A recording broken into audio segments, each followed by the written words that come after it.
তো হাই, আজকে আমি একটা মান্ডালা আর্ট আঁকবো। এখন লোক আমাকে কমেন্টে ভরে দিয়েছে মান্ডালা আর্ট আঁকো, মান্ডালা আর্ট আঁকো। আচ্ছা ঠিক আছে, আমি মান্ডালা আর্ট আঁকবো, কিন্তু মান্ডালা আর্ট ছাড়া তো আরও আর্ট আছে। কিন্তু বলছে না, তোমাকে একটা মান্ডালা আর্ট আঁকতে হবে হবে হবে।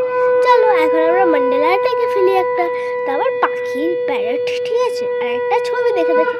তো চলো স্টার্ট করে দিই। তো হাই, আমি এই মান্ডালা আর্টটা আঁকবো, শেষ অবধি আমি দেখাবো অবশ্যই আপনাদের। চলেন। I know the mandala art is so easy work, but যাদের জন্য যারা এখন নিউ শিখছে তাদের একটু কঠিন লাগতে পারে, বলছি তাই, খারাপ হবে না। আর মান্ডালা আর্ট খুব দেখে শুনে করতে হবে। এখন আমি ব্লকে আসবো না, পরে আসছি, আপনি শুধু ওয়েট করুন, শুধু এই আঁকাটার জন্য। তো আমার ড্রয়িং সবে শেষ হয়ে এসছে।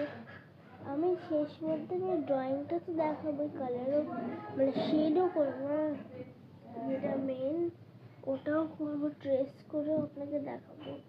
আগে এইটা হয়ে গিয়ে আপনাকে দেখিয়ে তারপর আমি ট্রেস করে শুরু করবো।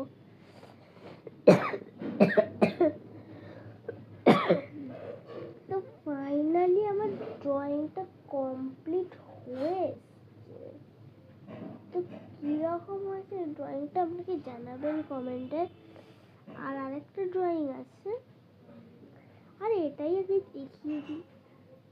চলো এখন এই দুটো স্টপ করে, এই দুটো দেখে বলুন তো এইটার মতো কি এইটা পুরো পারফেকশন হয়েছে? দেখে বলুন তো এই দুটোর মতো। এবার আমি শেড করে করবো, দেখবেন আমি 1 2 3 বলে তার মধ্যে হয়ে যাবে 1 2 3